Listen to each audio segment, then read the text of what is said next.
Olá, o Antagônico, tem um prazer hoje receber aqui o advogado Diogo Conduru. Diogo, muito obrigado por você ter aceito o nosso convite. A gente já vinha marcando isso há algum tempo, né?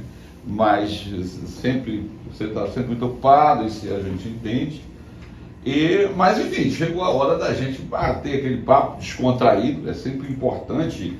Eu te adianto que o Antagônico sempre é muito lido no meio jurídico, né?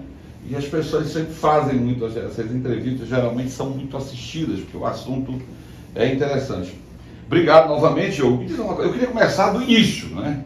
Tu és um cara que é muito influente no meio, não se pode negar isso, tu é um cara muito conhecido. Me fala um pouco da tua história, como é que começou, como é que tu entrou na advocacia, como é que veio isso já vem de muito de estalo, tu sempre quis isso ou foi acidental, como é que foi isso? Evandro, meu irmão, primeiro eu queria te agradecer pelo espaço, é sempre uma oportunidade. O advogado já gosta de falar por natureza, né? Então quando a gente tem um espaço franqueado, a gente vem com o maior prazer. Realmente houve esse desencontro de agenda, mas eu vim realmente prestigiá-lo porque sei que tem desenvolvido aí um bom trabalho no jornalismo. Bom, a minha história é a seguinte, eu acho que a minha história ela vai acabar confluindo com a história de muitos advogados hoje aqui no estado, advogados e advogadas, né? Mas você é de Belém? Eu sou daqui de Belém, nascido e criado aqui de Belém. O meu sobrenome Conduru acaba confundindo muita gente, porque tem muita gente que acha que a minha família, diretamente eu digo pai, mãe, enfim, e eu temos... somos proprietários do concessionário do cartório do Conduru, mas não tem, embora não seja... há nenhuma ligação, nada? Até uma ligação distante, embora eu tenha um carinho especial, nós temos relações. Mas eu diria que familiar, a relação é muito distante, são primos de segundo grau do meu pai. Entendi. Mas eu tenho uma relação excelente com ele, eu gostaria até de ser concessionário, mas não fiz esse concurso. Se confunde, porque direito, cartório, muito próximo. O sobrenome acaba atraindo. Mas assim, por incrível que pareça, o meu núcleo familiar mais direto, pais, avós, enfim, não tinha... Eu tive um primo que formou antes de mim, mas não seguiu a advocacia, ele acabou passando no concurso público, e eu fui o segundo, acho que formou em direito da minha família, do meu núcleo mais direto da família, pelo menos, né? Aqueles com quem nós temos relações. Então eu, de fato, eu digo que a advocacia acaba escolhendo a gente, isso parece um clichê, mas é verdade, porque... eu fiz direito, a gente entra, não sabe exatamente o que fazer no início do curso, mas na sequência do curso eu já tinha bem definido. Acho que assim, nos 2 primeiros anos do curso de direito eu já tinha muito definido. Tanto que eu fiz no SESU. Ah, tá. Eu fiz no SESU. Tanto que eu não... o que é normal e tradicional até nessas carreiras jurídicas, que o estudante começa, inclusive, já se preparando para o concurso, porque durante muito tempo é imbuído na cabeça, às vezes, do estudante uma salvação, né? Isso é um problema que aí remonta a origem uma origem muito mais profunda, mas é sempre colocado na cabeça do estudante que o concurso público é a salvação pela estabilidade financeira, etc. e tal. E eu tive essa sorte, talvez até de não ter parentesco direto com ninguém. Acho que o mais próximo aí do meu jurídico seria o pessoal do cartório, realmente.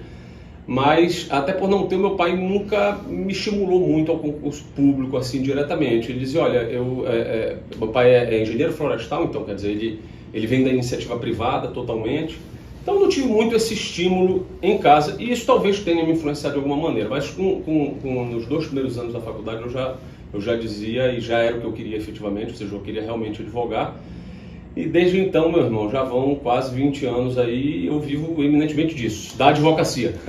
Deixa eu te perguntar uma coisa, vou te dar um exemplo, esse aqui é um bate-papo, um bate-bola, a gente está descontraído. No jornalismo, eu fui diretor, eu fui chefe de reportagem da província do Pará, passei por vários jornais, Liberal, Diário, do Globo, um tempo, fui como correspondente. E no jornalismo, se dizia o seguinte, quando eu era chefe de reportagem, o cara descia da universidade e ia para o jornal. Desembarcava e eu perguntava, vem cá, o que tu aprendeu lá na universidade? Tá, esquece tudo e vamos para a prática. No direito, o que tu diria? Há um choque de realidade, digamos assim. Eu tenho filha que é advogada, minha mulher é advogada, mas sempre não é a mesma quando você exerce a profissão. Né? E existe esse choque, assim, rapaz, era isso que eu imaginava, Evandro, depois que você vai para a prática. Existe assim, quando eu saí, eu já tinha a convicção de que eu queria ser advogado, eu também queria seguir a carreira acadêmica, embora lecionar e dei aula por algum tempo, mas assim, não era o que me encantava na carreira acadêmica. Eu sempre gostei, gosto até hoje, faço até hoje, pratico até hoje, é a pesquisa, que é uma área da carreira acadêmica que muitas vezes é acessória do ato de lecionar, né?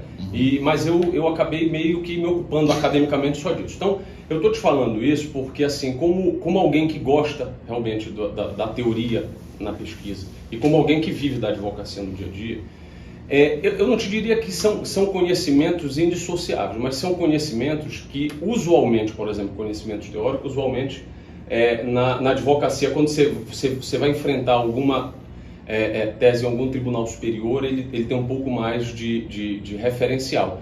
Mas para jovem advocacia mesmo, né? E existem muitas diferenças entre a minha jovem advocacia de 20 anos atrás e uma jovem advocacia de hoje. Com certeza.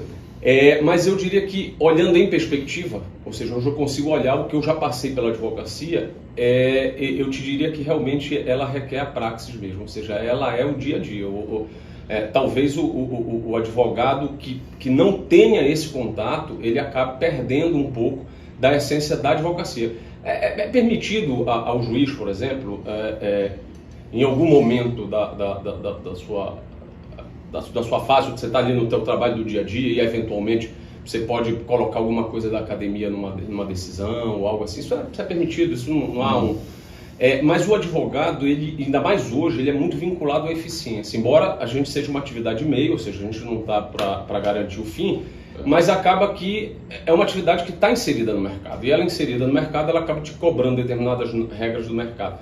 Então, eu diria que essa prática, ela é a sobrevivência da advocacia. Eu conheço pessoas brilhantes academicamente, por exemplo, que não são necessariamente grandes advogados, e conheço advogados excepcionalistas e não são grandes acadêmicos. Agora, quando há a junção dos dois, e aqui a gente tem vários exemplos disso, o mestre Otávio Mendonça, que eu conheci, por exemplo, era um caso desse, aí você tem uma pessoa fora do comum, né? Fora do habitual.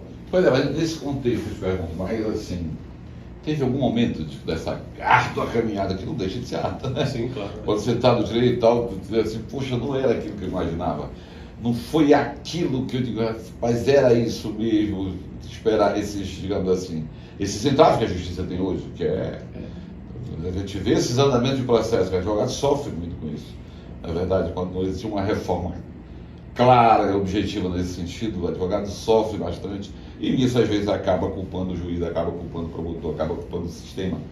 Mas, tu acha assim, teve algum momento assim, poxa, não era isso, não foi o que eu imaginei, digamos assim. Evandro, assim, eu vou ser honesto, eu sou suspeito para falar, porque assim, você imagina alguém que tem gratidão mesmo pela profissão, porque como eu te falei, eu sou advogado eminentemente privado, e obviamente eu não estou fazendo qualquer diferença com os advogados públicos, não é isso, mas eu vivo da advocacia arriscada do dia a dia mesmo, ou seja, eu quero dizer com isso, que eu não tenho salário, eu não tenho um salário fixo, que eu digo, tá? Isso é um desafio para qualquer carreira que não tenha essa estabilidade aparente. Então, naturalmente, ao longo da minha vida, eu passei por diversos percalços, assim, percalços de tudo, mesmo na construção de um patrimônio, na construção financeira, na estabilização da própria atividade. Mas eu nunca pensei em largar, assim, largar não, já passei crises, eu te confesso que as crises maiores que eu passei foi por não conseguir entregar para os meus clientes em algum momento aquilo que eventualmente eles necessitavam, porque eu acho que no final das contas o sistema de justiça, ele hoje, eu consigo enxergá-lo dessa forma, como um grande diálogo institucional. Felizmente a coisa está caminhando para que cada um consiga compreender isso, ou seja, já foi o tempo em que o juiz se achava a parte do advogado, o advogado se achava a parte do juiz, se achava a parte do Ministério Público, como se fossem coisas autônomas, cada um cumprindo o seu papel diferentemente. Isso levava a uma frustração antigamente, porque quando você tinha esse isolamento, Não exige uma hierarquia, mas quando você tinha esse isolamento, era como se eu levasse para um processo um discurso, em que eu queria que esse discurso prevalecesse, o juiz entendia uma outra narrativa sobre um determinado caso, o Ministério Público uma outra narrativa, e às vezes o que frustrava era eu dizer, muitas vezes, a gente não está falando a mesma coisa. E eu, como advogado, mais até do que eles, eu tenho que ser melhor nesse aspecto, porque a minha narrativa influencia diretamente na vida do meu cliente. Então, mas eu acho que isso é uma frustração comum, assim, de modo geral, da advocacia. Mas hoje esses papéis até melhoraram muito. Em que sentido eu digo que eles melhoraram muito? Já se está entendendo o processo, por exemplo, como um grande diálogo institucional. Então, os juízes já têm entendido que o advogado também, quando está naquele seu papel, ele está ali para cooperar, porque a gente precisa encontrar uma solução comum para aquilo que está sendo levado para o judiciário. Uma solução comum, não que as partes todas vão ser insatisfeitas, alguém vai ser insatisfeito, o juiz vai ter que decidir em algum momento. Mas quando eu digo em comum, nós não somos inimigos. Eu não estou aqui tentando impor ao juiz algo que ele não aceite, e o juiz também não está tentando impor. Então, quando há essa compreensão de que o processo é um grande diálogo institucional, por mais que às vezes você ganhe, você perde a tese que você está sustentando, mas ela dá uma sensação de que aquilo que você narrou, muitas vezes, foi levado de fato em consideração. Então, isso não te frustra, ou seja, você não conseguir eventualmente aquilo que você está levantando. Mas ali no início da carreira eu tive essas questões assim muito... eu sempre absorvi muito os problemas dos meus clientes. Assim, eu nunca consegui separar tão bem isso. Então, eu vou dizer, não era a profissão que me frustrava. O que me frustrava era não conseguir, eventualmente, entregar para aqueles que me contratavam aquilo que eu imaginava que pudesse ser feito. Muitas vezes eu poderia estar, enfim, eu sou dono da razão. Aí, quando te formou e tal, estamos falando de que ano? Quando tu te formou em Direito? Foi 2005. Formei logo tirei o aberto, foi no mesmo ano, foi 2005. Aí já passaste a atuar na área ambiental, é isso? Não, assim, no início, quando a gente não tem já uma estrutura que vai para o varejo. Nós acabamos partindo para o varejo, mas foi inclusive esse meu partir para o varejo que me lançou para a advocacia ambiental. Eu tive ao longo da nossa conversa aqui, eu vou fazer muitas referências, porque eu tive na minha vida também muita gente bacana no meu caminho. Então, por exemplo, eu não tinha uma referência. Isso é importante, né? Eu não tinha referência. O meu pai, por exemplo, eu não tinha um avô ou alguém muito mais próximo que viesse nem da área do direito, quanto menos da advocacia. Mas eu tive diversos advogados no início de carreira, e eu vou fazer uma referência especial aqui ao Dr. Talismã Moraes. Foi um advogado, Dr. Talismã, acho que ainda está advogando, infelizmente a vida faz tempo que eu não vejo o Talismã, mas é alguém muito querido. E ele foi uma das pessoas que me deu muito a mão nesse início de carreira, e ele advogava na área ambiental. E assim como ele, o Talismã veio de uma família grande de advogados, o Ismael Moraes, eu não sei se você conhece o Ismael, irmão do Talismã, mas não só, tiveram vários. Hoje, na época, era advogado também, antes de entrar no ITERP, o Bruno, quando hoje é presidente do ITERP, é um bom presidente do ITERP, um grande advogado. O Bruno, naquela época, advogava. Então, esse pessoal acabou se encontrando... O Bruno está lá no ITERP hoje, fala aí, foi. Não, então essa geração acabou encontrando um pouco no direito ambiental, primeiro, uma possibilidade de mercado naquela época, na nossa época, né? Assim, jovens sem muita alternativa. E acabamos, eu não diria que sendo os primeiros, porque existia aí o Dr. Pascoal, o Dr. Nestor, o Talismã, como eu falei, o Ismael já advogavam muito nessa área. Mas eu brinco que a gente seja talvez a segunda geração, se não tiver aqui esquecendo alguém. Se bem que o Dr. Otávio Mendonça já fazia direito ambiental há muito tempo, mas eu estou falando em massa, pelo menos, né? Da advocacia.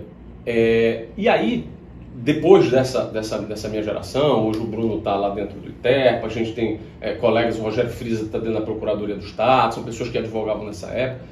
Talismã, Ismael, sei que continua na advocacia. Veio aí após a minha, veio uma geração brilhante em direito ambiental. Porque a minha geração, ela é uma geração mais prática, de fato. E hoje a gente tem uma geração que mexe com o direito ambiental de uma maneira... eu arriscaria dizer que até melhor do que da minha geração. Eu gosto de citar como exemplo o Antônio, José Antônio, acho que é José Antônio, perdoa se eu estiver esquecendo o nome, porque eu sou muito amigo do pai dele, que é José Cláudio. Mas ele é, por exemplo, acho que ele é o coordenador um dos coordenadores da pós-graduação do CESUPA, e ele coordena a pós-graduação de Direito Agrário e Ambiental. Luiz Antônio. Tá. Ele é filho do Zé Cláudio, e ele, assim, desde sempre se especializou, desde a academia. O pai dele é um acadêmico que eu gosto muito, e sempre se especializou muito nessa área ambiental. E hoje ele é advogado, tem um escritório muito bom, e ele está fazendo um trabalho legal entre a academia e essa prática do jeito que nós não fazíamos, porque a gente realmente era voltado muito mais para a prática. Ele, por exemplo, participa muito, ele é o presidente atualmente da Comissão de Meio Ambiente da OAB. Então é muito bacana você ver que eu peguei a coisa de uma maneira, essa geração está pegando de outra forma, e é uma geração que está caminhando para uma... E caminhando para frente, né? Está caminhando para frente. E assim, tem muito a contribuir, porque assim, o Pará, nesse tópico em especial, ele está atravessando um momento nas questões ambientais que talvez demandem que a gente saia mais da prática, realmente. Então, essa advocacia que hoje está se especializando no direito ambiental, ela pode entregar isso de uma maneira muito, muito bem preparada. E o mais legal, Evandro, é o seguinte: as minhas maiores referências na advocacia eram os advogados aqui do Pará. Mas nós todos tínhamos como referência teórica pessoas de fora do estado falando da Amazônia. E nós encarávamos isso com alguma naturalidade. Então essa geração que está vindo de boas advogadas e bons advogados, eles estão mostrando o seguinte, exatamente, e eles estão mostrando o seguinte: não, nós somos bons aqui para falar da Amazônia, e nós podemos falar da Amazônia porque nós estamos aqui, né? Então assim, eu ando muito entusiasmado com essa garotada, assim. Eu digo com essa garotada porque eles vieram aí um tempo razoável depois de mim, mas estão achando bem legal. Nessa caminhada, o Diogo, ele tem está muito novo na advocacia, você mesmo reconhece isso, mas até bem pouco tempo você estava ocupando uma cadeira de juiz do TRE, né? Como é que foi, como é que você chegou, como é que foi essa trajetória? Mas isso é um assunto que a gente vai falar daqui a pouquinho, no próximo bloco.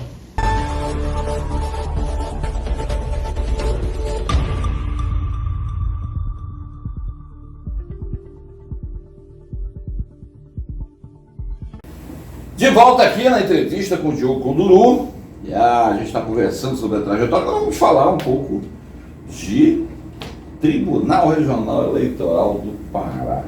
Rapaz, conseguiu uma coisa, me permita dizer, de poucos, né? Ser um cara jovem e tal, e não estou dizendo nada, né? Os mais de idade e tal, mas você chegou logo, então, em 2005, você chegou a ocupar o cargo de juiz eleitoral.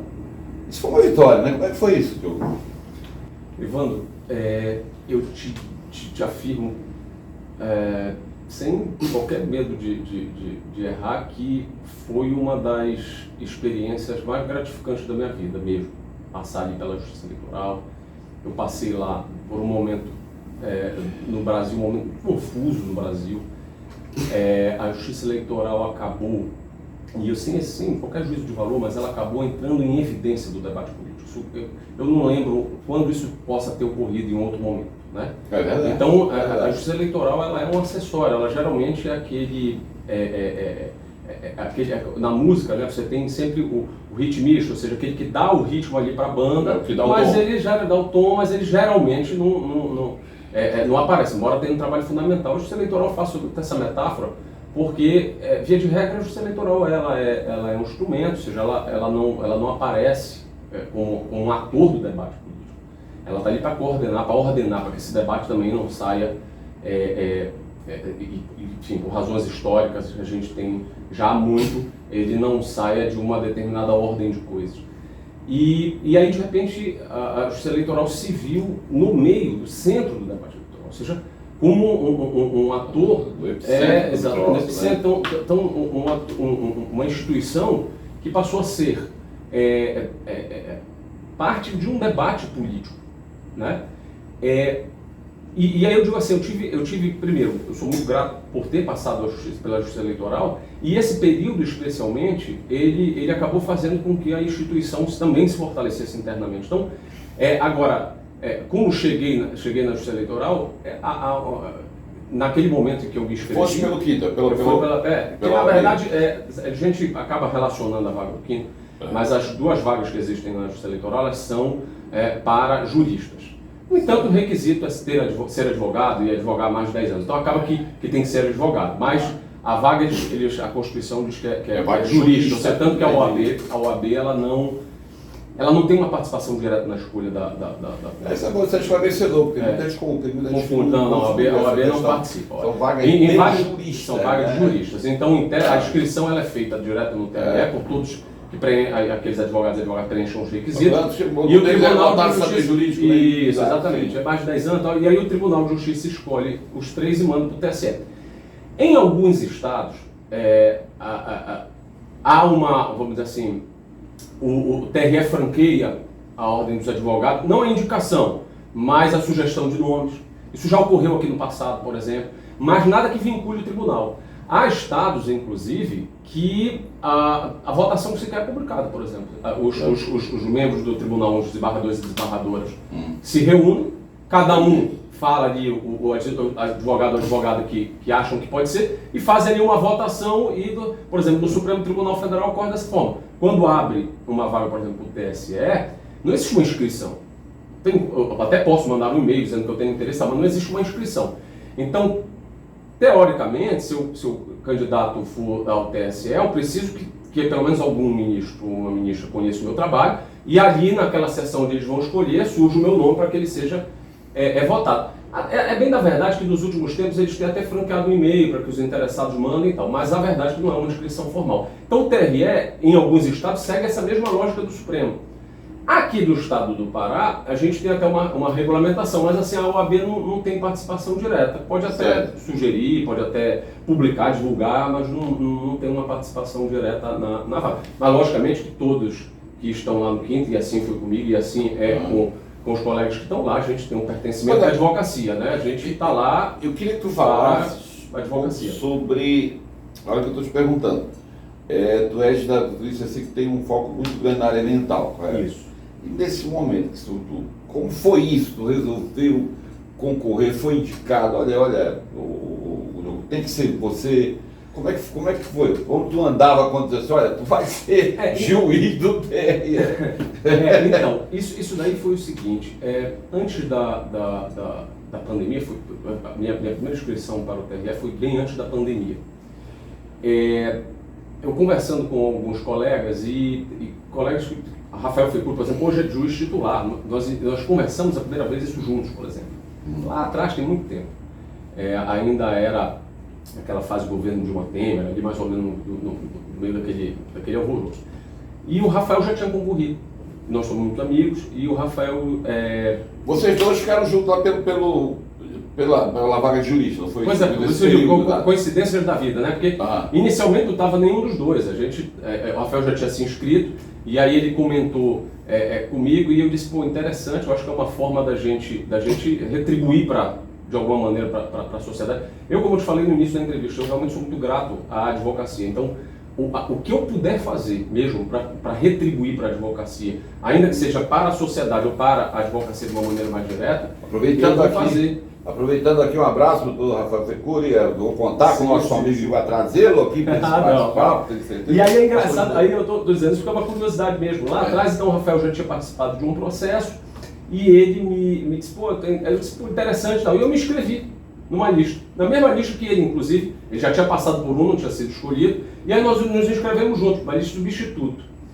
Só que essa lista atrasou muito, enfim, por diversos motivos a lista atrasou demais, e aí veio a pandemia, aí, quer dizer, olha só, minha lista atravessou. Eu me inscrevi naquela transição, se eu não me engano, foi mais ou menos naquela transição, estou falando para a gente ter referência, naquela transição de uma Temer ali, a minha lista foi passando por conta do tempo, ela foi demorando, idas e vindas, enfim, complementações, veio pandemia, já veio início de outro governo, o governo Bolsonaro, veio pandemia, e eu e o Rafael inscritos na mesma lista, eu estava até ensaiando, até esquecido. Rafael, só para esclarecer, para a gente entender isso que é importante. São 4 isso? São 2 titulares e 2 substitutos? Isso, são quatro. Então, naquela ocasião nós estávamos inscritos, eu e o Rafael, para substitutos. Então, nós estávamos inscritos para substitutos. E vocês entraram como substitutos? Isso, mas não na mesma linha. Aí que foi engraçado, porque nós nos inscrevemos juntos, acabou que eu fui escolhido como substituto O Rafael acabou não sendo escolhido naquela lista. Mas aí, o que foi engraçado foi, ele não foi escolhido naquela lista, e quando eu assumi como substituto, o doutor Alexandre Buchacra, que era o titular, então, amigo que ele também, manda um abraço a ele, desceu o papel muito bem na lista eleitoral, o Alexandre tinha saído. Então eu meio que assumi como substituto titular, porque não tinha um titular. E aí eu já como substituto concorri à vaga de titular e acabei entrando, depois me titularizei e fiquei. E o Rafael fez esse mesmo percurso, porque aí logo vagou uma lista de substituto, ele acabou se inscrevendo na lista de substituto, entrou, depois se inscreveu na lista de titular, que aliás foi uma lista muito boa, a lista do Rafael. Qualquer nome ali que tivesse sido escolhido naquele momento, penso eu, seria um excelente nome, Rafael, João Paulo Mendes, um excelente nome, e acabou sendo escolhido o Rafael. E aí a gente brinca, porque eu digo, rapaz, como é que pode? Como a vida, ela nos pega peças. Quer dizer, nós ali atrás, eu inclusive entrei por uma conversa com ele, e acabou que depois no futuro, por um período, nós estivemos juntos, né, lá na lista eleitoral. Coisas curiosas. Entendi. E depois você entrar, hoje ele é o Rafael é o titular, ele é titular de uma das Passaste quanto tempo lá? 2 anos? 3 anos. Sobretudo 3 anos, porque eu peguei 2 eleições. Saiu né? recentemente. Foi, saí em março desse ano. Né? Peguei 2 eleições, eu entrei logo no início das eleições de 2020, porque eram as eleições municipais, eu peguei essas eleições, já fiz toda, como disse, ali já era substituto, o Alexandre tinha terminado o biênio, não podia fazer. E aí fiz essas eleições e fizemos depois as eleições gerais. E aí eu tive a felicidade porque essas eleições gerais agora, as últimas, já fiz com o Rafael. O Rafael eu acho que o Rafael ainda não estava como titular, ele titularizou depois, mas a gente fez junto.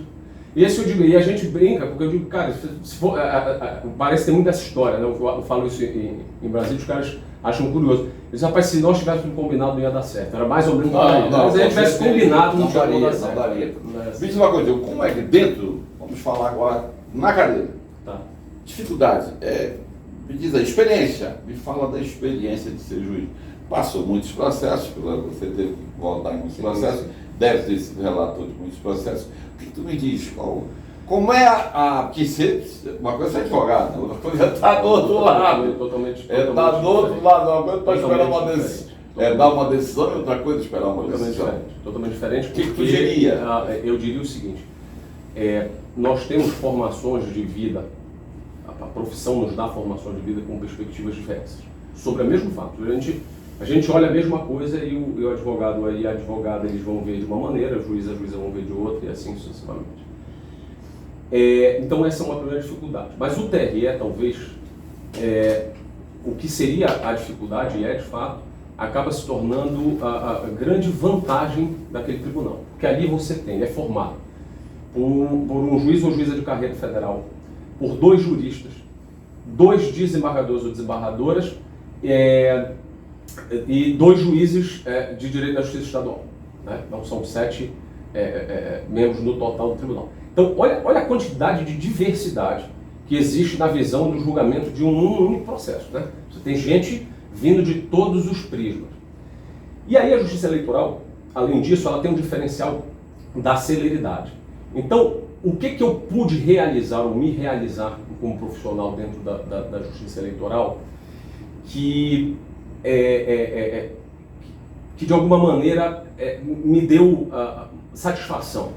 Porque a justiça eleitoral ela consegue, e veja, isso não é uma crítica às demais justiças, até porque o modelo dela é muito diferente. Tá? O modelo dela é muito diferente. Mas o fato é que no fim do dia você consegue entregar a resposta da jurisdição muito rápido. Então assim, e isso, seja para o juiz ou para o advogado, para o desembargador, para qualquer um, que seja operador no meio do direito, porque ninguém vai me dizer que um juiz que ama a sua profissão é satisfeito com o estado das coisas. Não é? Então muitas vezes a culpa é do judiciário. Não, o sistema judiciário, o sistema judicial como um todo, incluindo nós advogados, ele é complexo e ele precisa de uma reformulação geral. Então, ninguém fica satisfeito quando você não presta a jurisdição no tempo adequado, nem o juiz, nem o juiz. Então ali foi uma grande satisfação a gente poder apresentar isso em tempo hábil. Nesse quesito de celeridade. Celeridade é uma coisa fantástica. E aí, com o quesito de celeridade, entra também o quesito de debate. Eu fiquei muito satisfeito da gente poder, pelo menos nesse período todo que eu passei por lá, de nós debatermos efetivamente as questões que nos eram levadas pelos advogados. pelo menos pelos que eu pude falar, Isso é algo recorrente. A Nádia ainda como presidente, um abraço. Grande amiga nossa, Nádia, esteve aqui dando entrevista. Mas eu sou suspeito para falar, eu vi a entrevista da desembargadora, eu sou suspeito para falar, a desembargadora faz uma gestão incrível. E eu te digo o seguinte, quantas e quantas vezes a desembargadora deve assistir essa nossa entrevista, mas quantas e quantas vezes nós divergíamos, por exemplo, sobre determinadas questões dentro da Justiça Eleitoral, ela como presidente ou como membro, e eu posso dizer o seguinte, a desembargadora é alguém extremamente respeitoso e cuidadoso com os posicionamentos divergentes dela. Isso para mim foi assim, Evandro, uma alegria muito grande ter encontrado, né? Porque você imagina, quem está de fora imagina, mas aí os juristas estão lá, eles são membros temporários, os desembargadores ou as desembargadoras por lá voltam ao Tribunal de Justiça, essa relação acaba. Eu te confesso que eu não senti isso em momento algum, não, tá? Eu tive, assim, falando com franqueza, eu tive total independência mesmo. E você falou na desembargadora, porque eu passei mais tempo, né? Vamos dizer, eu peguei ali a presidência do desembargador Roberto Moura, que foi uma pessoa fantástica, mas eu peguei ali ela já no final, peguei toda a desembargadora Nádia, por isso eu posso dizer que eu realmente, pode dizer que ela fez uma gestão brilhante, satisfatória ao extremo, com os membros, com o jurisdicionado, com cuidado, muitas vezes até excessivo. Eu até brincava com a desembargadora, a senhora vai adoecer, ela não parava, era uma pessoa extremamente proativa. Ela me impressionou muito na gestão dela, e eu até disse a ela, olha, desembargadora, eu fico muito feliz com o seu compromisso, assim mesmo, porque como agente de direito, eu fico muito feliz. E aí já agora nessa fase final, já o desembargador Leonan, você acaba tendo contato, porque o desembargador era vice-presidente dela, então ele participava das sessões, e aí ele imprimiu um ritmo, eu não tenho muito como avaliar, fiquei pouco tempo na gestão dele, ele imprimiu um ritmo diferente, mas, por exemplo, algo bom que eu passei lá, inclusive falei a ele na minha despedida desse primeiro biênio, a questão dele da acessibilidade, sabe, realmente de você fazer uma gestão inclusiva, ele ali já dava esse toque na vice-presidência, e que eu acho particularmente que é extremamente importante, então ele acabou atraindo isso. Então assim, eu felizmente tive tanto na parte de gestão mesmo, como na parte de julgamentos, experiência fantástica. Agora, e eu faço questão de dizer isso, e faço isso sem querer diferenciar a classe, ou seja, os advogados que passaram por lá, que eram eleitoralistas, por exemplo, atuavam de uma maneira diversa de quem não é eleitoralista. Não é isso, tá? Porque passaram ali grandes eleitoralistas que atuaram de maneira fantástica. Mas eu julgo que isso talvez tenha sido, na minha perspectiva, alguma vantagem ali, porque por não vir desse meio, ou seja, a minha advocacia não vinha desse meio. Eu talvez, não digo independência, porque eu acho que a independência todos entregavam, a justiça eleitoral é muito fechada no aspecto de que os precedentes são muito bem uniformizados e tudo, mas eu digo no aspecto de às vezes poder ouvir coisas que me chamavam a atenção e de repente, para alguém que está mais habituado com isso no dia a dia, talvez não chamasse tanta atenção exatamente pelo hábito com que está lá. Certamente também o fato de ser eleitoralista, alguém que venha dessa cadeira tradicionalmente, também tem as suas vantagens, tá? Certamente entra com um conhecimento, um background muito maior e tal. Então eu meio que aproveitei a vantagem que eu tinha dentro da desvantagem que eu tinha. Quer dizer, eu não era tradicional dessa cadeira, minha advocacia não é eleitoralista. E assim, não pretendo sair da minha área ambiental já tem problema suficiente para mim, então assim, de fato... Mas foi uma grande experiência, né? A gente diz nunca, diga nunca, né, enfim... Mas eu realmente não estou advogando, nem pretendo advogar na área eleitoral. Mas foi uma área que me conquistou academicamente. Entendi. Sabe? Apaixonado por essa área. Uma grande experiência. Diogo, a gente vai voltar daqui a pouco para conversar sobre esse novo desafio, né? Está aí em uma nova briga aí pelo desembargo. A gente vai falar sobre isso daqui a pouco.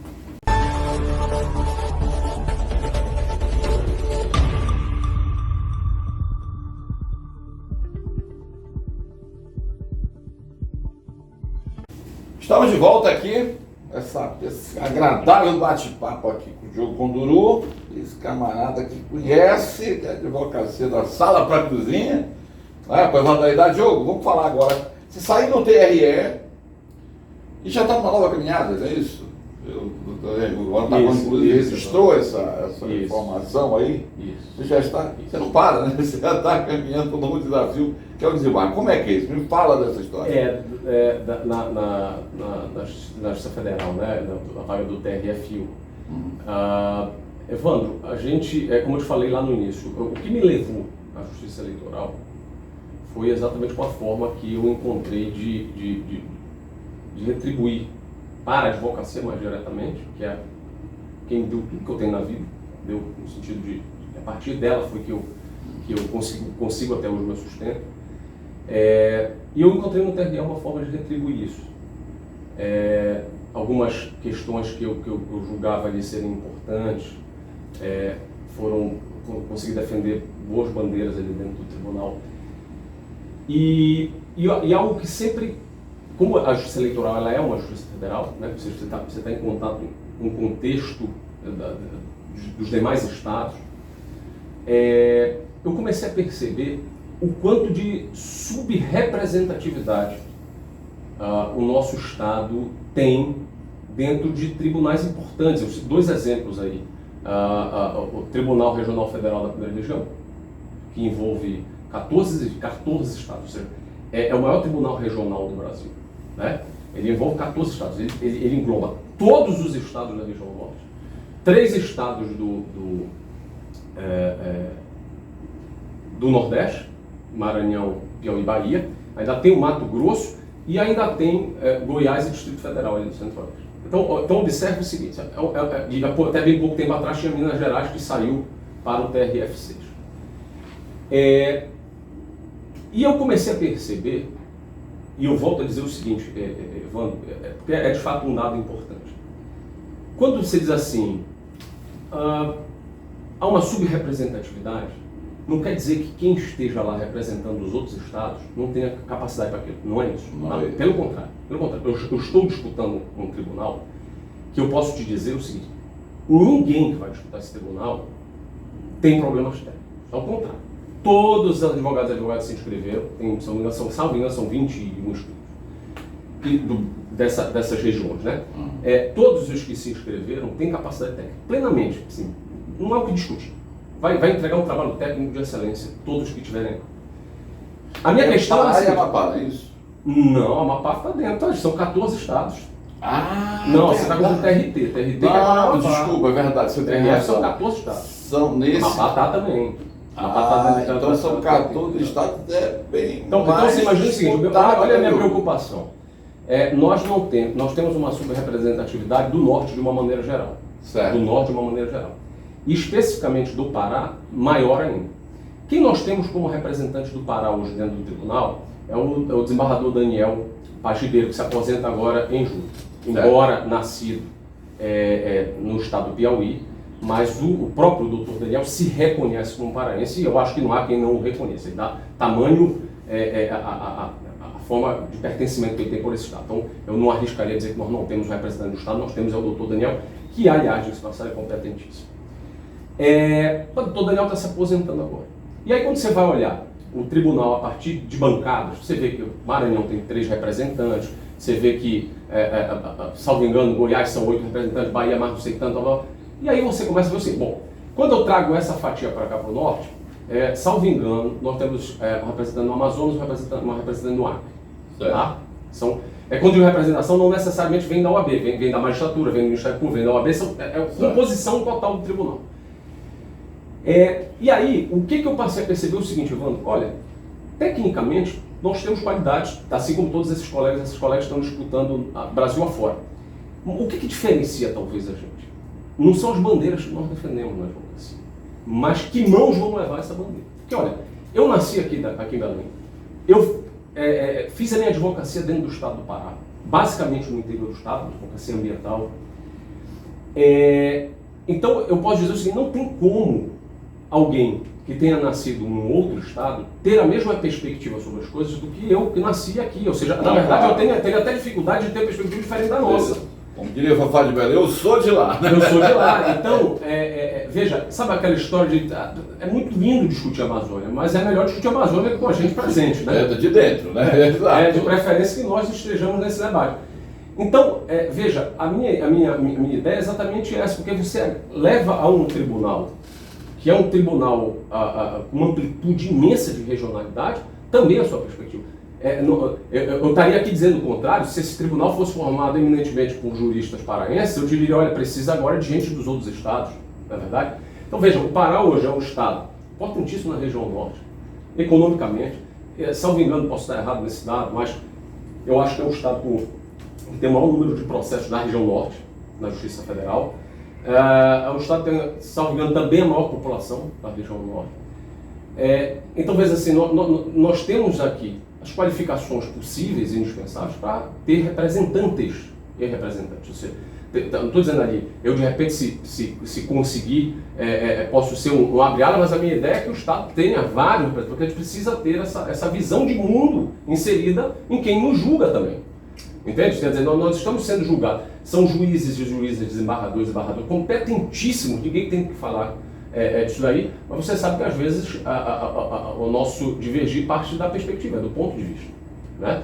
Então, isso é importante. E aí, quando eu vi essa subrepresentatividade, vi que efetivamente o tribunal ia passar por esse processo do quinto constitucional, que é um processo que tem participação da OAB, embora não local, mas OAB do Conselho Federal. Diogo, fala um pouco sobre como é que se faz esse processo aí. Tá. Falaste, TRF1, não é isso? Uhum. São 14 estados? Isso. E como é que vai se decidir? 15, acho que são 15 estados, 16, um saiu que era... Como é que vai se decidir isso? Só para que as pessoas que estão nos assistindo entendam. Tá. Como é que essa escolha, os advogados se escolhem, como é que funciona isso? Tá. Já passou para a Justiça, mas a gente publicado no edital pelo Conselho Federal, em Brasília, ele obviamente divulga para todas as seccionais que tenham interesse em participar, as seccionais divulgam o edital. Essa divulgação é feita muito em âmbito nacional, então, mas está lá, está no site do Conselho Federal, tudo. Certo. Aí quem obviamente tiver os requisitos, ou seja, mais de 10 anos enfim, a reputação libada, tal, se inscreve para concorrer. Finalizada a inscrição no Conselho Federal, passar todos os passos de impugnação, etc., considerando que tenha sido deferido os registros de candidatura de quem esteja concorrendo, o Conselho Federal marca uma sabatina, lá em Brasília, por todos esses candidatos. Nesse caso você está falando, é advogado, não é jurista. Não é nesse caso é o OAB. Não é o caso do TRE. Não. É o OAB, sim. Não é o caso do TRE. Como eu falei, embora na TRE a gente tenha o pertencimento da advocacia. Certo. Mas a OAB não participa diretamente da escolha. Nesse caso não. Nesse caso a escolha parte da OAB, inclusive, porque a OAB escolhe 6 candidatos entre os inscritos. Né? Só que quem escolhe é o Conselho Federal. Então tudo ocorre lá no âmbito do Conselho Federal em Brasília. Você participa de uma sabatina. Nesse momento você tem que trabalhar para estar nessa lista de 6 para estar na lista da OAB do Conselho Federal, exatamente. Os 6 nomes serão. Os 6 nomes, exatamente, os 6 nomes que vão compor a lista 6, porque vai ser enviada para o Tribunal Regional Federal da Primeira Região, cuja sede é lá em Brasília também. E lá o tribunal, hoje, tem 40, no total são 43 desembargadores e desembargadoras, só que faltam 2 vagas da OAB, então considero que tem 41. Atualmente tem desembargador, eu acho que o desembargador Olindo e o desembargador Cândido se aposentaram, então atualmente tem 2 vagas a preencher, mas essas são da magistratura, devem ser preenchidas agora, até o final desse mês de julho. Certo. Então eu posso dizer que hoje, preenchendo essa vaga da magistratura, eu posso dizer que ali a gente já está com 41 vagas preenchidas no tribunal, por exemplo, e se a gente for considerar a representatividade da região norte, ela é muito pequena em Pará nenhuma, né? Não entendi. Pois é, lá e aí lá eles fazem a lista tríplice. Lá tira 3. Fazem a lista tríplice. E a lista tríplice encaminha para o presidente da República, que escolhe o nome de quem vai ser desembargador. É uma longa caminhada. É uma longa caminhada. E isso tem prazo definido para isso acontecer? Nós estamos aguardando o Conselho Federal marcar o prazo da sabatina. Né? A partir da sabatina, e aí depende de uma série de circunstâncias, depende do Conselho Federal. Está em que pé hoje? Hoje já acabaram as inscrições, hoje eles estão, nós estamos aguardando a publicação dos inscritos que ainda não foram publicados. mas se não me engano foram 21 ou alguma coisa desse tamanho. E aí vai abrir prazo de impugnações, etc. Depois que terminar essa fase, o Conselho Federal marca a sabatina e aí, a partir da sabatina e encaminhamento da lista do TRF, ela segue até o presidente da República. Tu acha que até o segundo semestre isso aí se rola? Estou perguntando. Evandro, a torcida, todo candidato para esse tipo de vaga é que isso se encerre quanto antes, né? Claro. Quanto mais tempo isso durar, é pior. Mas ainda mais para quem disputa esse tipo de vaga estando, né? Bom, eu moro aqui, então tem que deslocar frequentemente para Brasília. Enfim, fazer campanha, visitar os colegas, afinal de contas você vai atuar diretamente lá, né? Embora não haja votação direta da classe, mas você visita os colegas, mostra qual é o seu projeto, o que você pretende fazer, enfim. Então isso a gente já de alguma maneira iniciou. Mas eu espero que isso chegue ao presidente da República ainda no final do ano. É o meu desejo, mas eu não sei se consegue chegar não, porque depois tem que reunir o tribunal tem que escolher a lista tríplice, encaminhar para o presidente. Pode ser que esse processo dure um pouco mais, mas assim, eu não tenho como te dizer uma tese pessimista do teu ponto de vista seria só no primeiro semestre do próximo ano, 2024. Eu diria que isso. Por aí. Mais tardar talvez até o final do ano que vem. Nossa! Mas eu torço realmente que a gente consiga finalizar isso no segundo semestre ainda desse ano, sabe? E o mais legal é o seguinte, Evandro, quando eu decidi, vamos dizer assim, a prestar meu nome efetivamente, ou seja, a colocar meu nome para a advocacia, porque assim, isso é um tributo mútuo, né? Quando você sugere o seu nome, quando você indica, quando você faz uma inscrição, você está ali dizendo o seguinte, olha, eu me inscrevi porque acho que devo à advocacia, pelo menos foi o que me imbuiu, né? Ou seja, eu devo à advocacia a algo em que eu preciso retribuir com a experiência, com tudo aquilo que a advocacia me deu, para dentro de um tribunal importante da federação. Mas de outro lado, também, Evandro, não deixa de ser colocar o nome à disposição, né? Quer dizer, o Conselho Federal vai se reunir e o Conselho Federal vai definir quem são os colegas, eu espero estar dentro dessa lista, obviamente torço para isso, trabalho para isso, mas o Conselho Federal coloca, mas é sempre um à disposição mesmo, porque também se não for, você se sente realizado também de estar à disposição da sua classe, né? Quer dizer, você está ali realmente nessa disposição. Então, eu acho que o Conselho Federal vai saber fazer. Tem esse Conselho Federal que tem se formado nos últimos tempos, tem buscado, não prestigiar uma região em detrimento de outra, mas eu vejo que tem buscado realmente, que é na verdade o correto, né? Ou seja, fazer essa integração de uma maneira mais coerente. E hoje a gente tem realmente representantes também da OAB dentro do Conselho Federal que tem uma participação muito ativa. Eu acho que a gente não tem uma participação tão ativa no Conselho Federal desde que o OFI foi presidente, por exemplo. E aí, naturalmente, o OFI teve uma relevância, era presidente do Conselho Federal. Então, hoje a gente tem uma representatividade substancial, principalmente nos conselheiros titulares. Então, que tem se feito ouvir realmente lá, levado as considerações sobre as nossas necessidades. E eu não vou longe, eu estou falando aqui do TRF1, Evandro, mas nós temos, por exemplo, 2 vagas abertas para o STJ, não só da advocacia atualmente, aliás, tem uma da advocacia que já foi escolhida a lista sexta, mas nós temos 2 vagas abertas, por exemplo, para o STJ da magistratura, e nós temos 2 desembargadores concorrendo. Que é o Leonan. Que é o desembargador Leonan e o desembargador Filomeno. Então veja, mas o discurso, é isso que eu digo, eu aqui não estou falando de discurso em causa própria, o discurso é mais amplo que isso, eu estou falando de um tribunal, ali o STJ é um tribunal da federação mesmo, que é um tribunal que abrange todos. Como é que um tribunal da federação não tem um representante do Estado do Pará, seja que classe for, podia ser da advocacia, podia ser da magistratura estadual, podia ser da magistratura federal, você está entendendo? Mas por que eu acho que aí é que está a grande questão? Isso é uma construção, ou seja, por que eu não tenho voz hoje para gritar dentro do STJ, por exemplo, eu ali, como advogado, porque eu acho que se nós não temos representante nem no TRF1, que voz eu tenho para gritar também para o STJ? Se a gente vai começar de cima para... Entende o que eu estou falando? Eu ficaria muito feliz. Se a gente, é uma construção. Então, a minha ideia é que a gente consiga participar disso, participar desses processos para levar realmente as nossas demandas, as nossas necessidades. E no momento em que nós estivermos posicionados, nós vamos participar ativamente também desses outros debates, desses outros cenários. É claro que eu estou na torcida para que os 2 desembargadores, são 2 vagas, dera que entrassem os 2 desembargadores, ou que entrasse um dos 2 numa vaga da associação, fica uma torcida imensa. Porque seria para o Estado do Pará fundamental, porque nos elevaria a todos. e a todos que estão aqui, entende? Então, assim, a minha contribuição acho que a gente precisa ir abrir esse flanco nesses diversos, porque leva ao discurso. Quando o desembargador Leonan e a desembargadora Filomena se inscrevem na vaga da magistratura, eles levam o discurso. Claro. Eu tenho certeza que o discurso deles é o mesmo. O discurso é, olha, nós precisamos ter representatividade, nós temos um Estado importante, o Estado vai passar por um processo de debate, inclusive ambiental, dos maiores do mundo. E a gente não tem representação nos tribunais que julgam esses mesmos debates, essas mesmas demandas. Entende? Então, assim, eu me senti muito participante disso, desse movimento mesmo, e estou feliz com essa ideia. Com certeza. Estamos chegando ao final da nossa conversa com o Diogo Conduru, e chegou aquele momento, daquele bate-bola que você é mais... Eu vou te falar aqui alguns assuntos e você diz, resumidamente, o que você acha. Quem é? Eu vou começar perguntando, quem é o Diogo Conduru? Uma frase. Você é resumindo, advogado. Muito a número. O que é advocacia? Advocacia é um sacerdócio. É um sacerdócio mesmo. A nossa justiça.